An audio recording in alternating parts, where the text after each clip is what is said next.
Hello, good evening to all. My name is Sukanya and I welcome you all on my channel. तो guys आज जो हम topic करने वाले हैं वो है क्रिएटिंग एन इंक्लूसिव स्कूल का यूनिट 3 का एक इम्पोर्टेंट क्वेश्चन जो कि 16 मार्क्स में पूछा जाता है। और गुरुग्राम यूनिवर्सिटी के जो मैंने आपके साथ पेपर शेयर किए हैं आप उसमें भी देखना, ये 16 मार्क्स में इस साल 2025 में भी ये क्वेश्चन आया था। तो हम देख लेते हैं कि ये क्वेश्चन किस टाइप से पूछा जाता है। First way of asking this question is discuss the concept of an inclusive school in terms of infrastructure and accessibility, awareness and positive attitude towards disability and human resources. और दूसरा तरीका है पूछने का what is the need and importance of accessibility, infrastructure and positive attitude towards disability in an inclusive school system. और तीसरा हम पूछ सकते हैं कि रोल क्या होता है जनरल टीचर का और रिसोर्स टीचर का इंक्लूसिव सेटअप में। तो मेन ये क्वेश्चन जो है infrastructure, role of general teacher, resource teacher inclusive school के अंदर, यही सब मेन चीज़ें जो है पूछ रहा है। तो पहले हमें बताना पड़ेगा कि इंफ्रास्ट्रक्चर क्या होता है। तो इंफ्रास्ट्रक्चर कोई भी बेसिक एमिनिटीज़ या इंस्टॉलेशन जो कि किसी गवर्नमेंट, किसी कम्युनिटी जिनको रन करने में हेल्प करे। जैसे कि गवर्नमेंट के लिए क्या ज़रूरी है, रोड्स ज़रूरी हैं, स्कूल्स ज़रूरी हैं, bridges, sewerage treatment plants, power generation, phone lines, ये सब चीज़ें जब होती हैं तो हमारी गवर्नमेंट या कम्युनिटी अच्छे से काम कर सकती है। तो इन सब को चीज़ों को हम क्या बोल सकते हैं कि ये सब इंफ्रास्ट्रक्चर है। सेकंड हमें ये देखना है कि इंक्लूसिव स्कूल क्या होता है। तो देखो सिंपली मैं बताना चाहूँगी आपको कि इंक्लूसिव स्कूल वो स्कूल होते हैं जिसके अंदर नॉर्मल बच्चे plus children with special needs, मतलब अगर किसी बच्चे को कोई डिसेबिलिटी है, उसको कम दिखाई देता है या चलने में प्रॉब्लम है, व्हील चेयर यूज़ करके चलते हैं, या फिर बोलने में कोई दिक्कत है, या फिर और किसी टाइप की उसको डिसेबिलिटी है, तो ऐसे बच्चे जब नॉर्मल बच्चों के साथ पढ़ते हैं उन स्कूल्स को हम इंक्लूसिव स्कूल बोलते हैं। तो अब हम देख लेते हैं हमने क्या मीनिंग में लिखा है।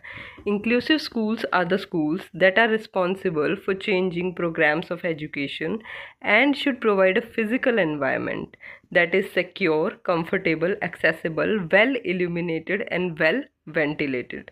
The school is not only consist of the physical infrastructure and variety of building system like power, mechanical system, plumbing, telecom, securities, fire suppression etc, but also includes furnishing material, supplies, equipment and IT। मतलब उस school के अंदर ऐसा infrastructure भी हो जो कि disabled बच्चों के लिए यूज़फुल हो, उनकी नीड्स के अकॉर्डिंग हो। अब हम देख लेते हैं कि कौन सा ऐसा इंफ्रास्ट्रक्चर है जो कि ज़रूरी होता है ऐसे स्कूल्स में। तो पहला है स्कूल की बिल्डिंग। तो स्कूल की बिल्डिंग जो होती है उसके चारों तरफ बाउंड्री वॉल और रेलिंग बहुत बड़ी बड़ी होनी चाहिए ताकि बच्चों की सिक्योरिटी हो सके। दूसरी चीज़, जो स्कूल की बिल्डिंग होती है वो साउथ फेसिंग होनी चाहिए। क्यों? क्योंकि विंटर में डायरेक्टली सनलाइट क्लासरूम्स में आएगी अगर वो साउथ फेसिंग होगी, और समर्स के अंदर सनलाइट नहीं आएगी। सेकेंड थिंग इज़ कि जो भी इंफ्रास्ट्रक्चर होता है वो सपोर्टिव होना चाहिए और एक्सेसिबल होना चाहिए। जैसे कि अगर जो डेस्क है वो डिसेबल्ड फ्रेंडली होने चाहिए, और बोर्ड के पास एक ऐसा रोड टाइप से बनाया होना चाहिए सो दैट कि बच्चे आराम से बोर्ड के पास तक जा सके। और अगर अपर स्टोरी क्लासरूम्स हैं, मतलब ऐसे सीढ़ियाँ अगर क्लासरूम में लगी हुई हैं, तो वहाँ पे रैंप्स का होना बहुत ज़रूरी है सो दैट डिसेबल्ड बच्चे भी आराम से मूव कर सकें क्लासरूम के अंदर। Third thing is infrastructure, furniture. Furniture जो है टीचर्स के लिए, विजिटर्स के लिए और बच्चों के लिए उनकी नीड के अकॉर्डिंग होना चाहिए ताकि वो उनको कोई बैठने में या कंसंट्रेशन में कोई डिफ़िकल्टी ना हो। Then fourth point is facility for drinking water, sanitation facilities. तो ये सब चीज़ें होनी चाहिए। बॉयज़ और गर्ल्स के लिए टॉयलेट सेपरेट होने चाहिए। टीचर्स जो हैं वो ट्रेंड होनी चाहिए, और रिसोर्स रूम्स स्कूल के अंदर अवेलेबल होने चाहिए। देखो रिसोर्स रूम क्या होता है, एक रूम होता है जिसके अंदर बहुत सारे इक्विपमेंट्स प्रेजेंट होते हैं, जैसे कि मान लो ऑडियोमीटर या ब्रेले स्क्रिप्ट्स, ठीक है, ब्रेले टाइपराइटर्स। सो ये सारी चीज़ें जो हैं एक रिसोर्स रूम में अवेलेबल होती हैं सो दैट कि जो डिसेबल्ड बच्चे होते हैं उनको वहाँ पे उनकी नीड के अकॉर्डिंग वो चीज़ प्रोवाइड करी जाए और उनको वहाँ पे पढ़ाया जा सके। Then next point is doctor की फैसिलिटी होना चाहिए स्कूल के अंदर। एट्थ पॉइंट इज़ रैम्प्स होने चाहिए स्कूल बस के अंदर। स्कूल बस में रैंप का होना बहुत ज़रूरी है सो दैट अगर व्हील चेयर को बस के अंदर ले जाना हो तो रैंप्स होने चाहिए बस में भी। देन बहुत सारी जितनी भी लैब्स होती हैं स्कूल के अंदर, लाइब्रेरी हो, लैब्स हों, जैसे साइंस लैब हो या कंप्यूटर लैब हो, सो वो बच्चों की नीड्स के अकॉर्डिंग होनी चाहिए। फिर हम देखते हैं कि जनरल टीचर का क्या रोल होता है इंक्लूजन के अंदर। जनरल टीचर कौन सी टीचर होती है? जो कि नॉर्मल करिकुलम को, जो नॉर्मल बुक्स होती हैं उनको जो टीचर पढ़ाती है उनको हम जनरल टीचर या जनरल एजुकेटर बोलते हैं। सो general educator is a teacher who teaches general curriculum to the students in the classroom. They are responsible for the academic and developmental growth of the student. The role of a teacher is very important in making inclusive education system successful. देखो, किसी भी system को school के अंदर successful बनाने के लिए teacher का बहुत बड़ा रोल होता है, और क्लास को इंक्लूसिव बनाने के लिए या स्कूल को इंक्लूसिव बनाने के लिए टीचर का बहुत बड़ा रोल होता है। कैसे? कि वो जो बच्चे हैं, नॉर्मल बच्चे या डिसेबल्ड बच्चे, उनको एक दूसरे के साथ फेमिलियर करवाती है, उनके अंदर फ्रेंडशिप डेवलप करवाती है, उनका एक दूसरे के लिए पॉजिटिव एटीट्यूड डेवलप करवाती है। तो इस तरीके से वो एक स्कूल को इंक्लूसिव स्कूल बनाने में हेल्प करती है। तो हम देख लेते हैं कि फर्स्ट पॉइंट क्या है, जनरल टीचर का रोल क्या होना चाहिए। They ensure all the children get equal access to quality education. Second is they develop positive thinking in students. तो बच्चों के अंदर एक दूसरे के लिए पॉजिटिव एटीट्यूड डेवलप करना बहुत ज़रूरी है, जो कि काम होता है टीचर का। Then third is understanding and accepting childrens differences. तो देखो, जो टीचर होती है ना, उसको ये समझना पड़ेगा कि इंडिविजुअल डिफरेंसेस एग्जिस्ट करते हैं बच्चों में, और वो इस चीज़ को समझे भी और एक्सेप्ट भी करे, और अकॉर्डिंगली वो अपने लेसन को प्लान करे। Then organise maximum activities for participation of all.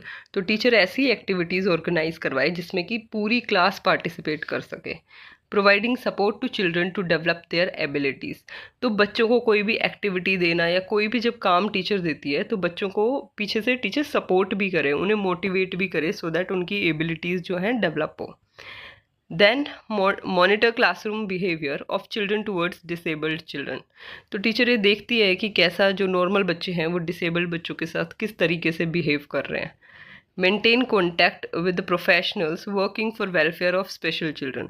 तो जो टीचर होती है स्कूल में, आजकल बहुत सारे अलग अलग स्पेशलिस्ट को भी अपॉइंट किया जाता है, तो टीचर उन सब के साथ कांटेक्ट बना के रखे, सो दैट कि वो बच्चे की नीड के अकॉर्डिंग उसको समझ सके, बच्चे की नीड को समझ सके, और जो बच्चे की प्रॉब्लम्स हैं उनको उनके साथ डिस्कस करके एक सोल्यूशन तक पहुंच सके।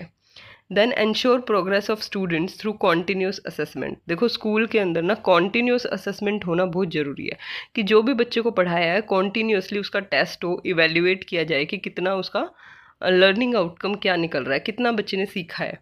Then maintain cordial relation between normal and special children. तो दोनों के बीच में एक अच्छा रिलेशन को डेवलप करवाती है टीचर। अब हम देखते हैं कि रिसोर्स टीचर क्या होती है। देखो, जो नॉर्मल टीचर्स होती है ना, उनके पास इतनी नॉलेज या उनके पास वो स्किल्स नहीं होती कि वो चिल्ड्रन विद स्पेशल नीड्स के साथ डील कर सके, उन्हें टैकल कर सके, उनके साथ एडजस्टमेंट कर सके। तो ऐसे कुछ टीचर्स होते हैं जिनको एक्सपर्टीज़ होती है, जिन्होंने प्रॉपर कोर्स किया होता है इस चीज़ में कि ऐसे बच्चों के साथ कैसे डील करना है। तो उन टीचर्स को हम रिसोर्स टीचर बोलते हैं। तो हम देख लेते हैं क्या लिखा हुआ है। The teacher and the school personals, they experience difficulty in meeting the adjustment and needs of special learners because they lack knowledge and skill to deal with the disabled children. Here the need of appointing special teacher arises. तो देखो, school में जो और लोग होते हैं, जैसे कि एडमिनिस्ट्रेटिव स्टाफ हुआ या और जो टीचर्स होते हैं, उनको डिफ़िकल्टी होती है सैन लर्नर्स के साथ डील करने में। तो यहाँ पे ज़रूरत पड़ती है रिसोर्स टीचर की। तो इसलिए स्कूल्स के अंदर आजकल रिसोर्स टीचर भी अपॉइंट किए जाते हैं। रोल और फंक्शन क्या होता है एक स्पेशल टीचर का या रिसोर्स टीचर का? First is they directly perform teaching by using special education method and techniques like sign language, Braille script, ICT। तो ये जितनी भी टेक्नोलॉजीज़ होती हैं, साइन लैंग्वेज के थ्रू पढ़ाना या ब्रेले स्क्रिप्ट के थ्रू पढ़ाना, ठीक है, या फिर टेक्नोलॉजी का यूज़ करके बच्चों को पढ़ाना, तो ये सब नॉर्मल जो करिकुलम होता है उसको भी रिसोर्स टीचर्स इन सब की हेल्प से पढ़ा सकती हैं। Second is they deal with the behavioural intervention. देखो बिहेवियरल इंटरवेंशन क्या होती है कि जैसे जो डिसेबल्ड बच्चे होते हैं या फिर अलग अलग टाइप की डिसेबिलिटी बच्चों में होती है, तो उनका जो मूड जो है, उनका जो बिहेवियर चेंज होता है, उनका जो मूड अप डाउन होता है, इन सब चीज़ों को डील करना नॉर्मल टीचर को मतलब इतना अच्छे से नहीं आता, जो कि रिसोर्स टीचर बड़े अच्छे से इन सब चीज़ों से डील कर लेती है, क्योंकि उसको इन सब चीज़ों को सिखाया जाता है ना जब वो अपने कोर्स करती है, ट्रेनिंग करती है। तो जैसे किसी बच्चे को अगर ऑटिज़म है, तो ऐसे जो बच्चे होते हैं, ऑटिस्टिक चिल्ड्रन जो होते हैं, वो क्लास के अंदर कोई भी अगर चेंज होता है या क्लास में कोई शोर करने लग जाता है, तो ये बच्चे जो हैं पैनिक हो जाते हैं, और इनको काम डाउन करने का काम जो है वो भी रिसोर्स टीचर्स करते हैं। फिर उसके बाद जो हैं ये दूसरे जो सब्जेक्ट टीचर्स होते हैं, उनको अलग अलग तरीके, मीन्स, मेथड्स, डिवाइसेस वगैरह, कौन कौन सी डिवाइसेस यूज़ करनी है, कैसे यूज़ करनी है, ये भी ये सब्जेक्ट टीचर्स को बताते हैं। Then next point is they help school authorities to take benefit of schemes and programmes for disabled student. तो जो भी गवर्नमेंट की अलग अलग स्कीम्स या प्रोग्राम्स आए होते हैं ऐसे बच्चों के लिए, डिसेबल्ड बच्चों के लिए, वो स्कूल अथॉरिटीज़ को बताना भी रिसोर्स टीचर का काम होता है। Then they guide and help other school functionaries like lab assistant, music teacher और फिज़िकल एजुकेशन टीचर। तो जो स्कूल के अंदर और टीचर्स होते हैं उनको भी रिसोर्स टीचर्स गाइड करते हैं, हेल्प करते हैं कि कैसे वो डिसेबल्ड बच्चों के साथ डील करें। फिर उसके बाद ये जो है बच्चों के अंदर जो इन्फीरियोरिटी कॉम्प्लेक्स जो है डेवलप हो जाता है, या उनके अंदर और भी किसी टाइप की जैसे नेगेटिव फीलिंग डेवलप हो जाती है, लाइक डिप्रेशन और यूज़लेसनेस, उनको लगता है कि हमारी कोई वर्थ नहीं है। तो ये सारी नेगेटिव फीलिंग्स को रिमूव करने का काम उनके मन से रिसोर्स टीचर करता है। Then next point is they help other professionals like medical personnel, clinical psychologist, therapist etcetera regarding the problem and difficulties of children. तो ये जो और पर्सनल्स होते हैं, प्रोफेशनल्स होते हैं, सॉरी, जो काम कर रहे होते हैं स्कूल के अंदर, उनको भी बच्चों के बारे में बताने का काम रिसोर्स टीचर का होता है। तो आज की वीडियो में इतना ही। अगर आपको वीडियो अच्छा लगा हो तो प्लीज़ आप लाइक कर देना, शेयर कर देना और सब्सक्राइब करना बिल्कुल ना भूलें। आप इतनी वीडियोस देख चुके हैं फिर भी आप सब्सक्राइब नहीं करते, तो इट्स अ रिक्वेस्ट कि प्लीज़ आप सब्सक्राइब कर देना। That's all for today, thank you very much.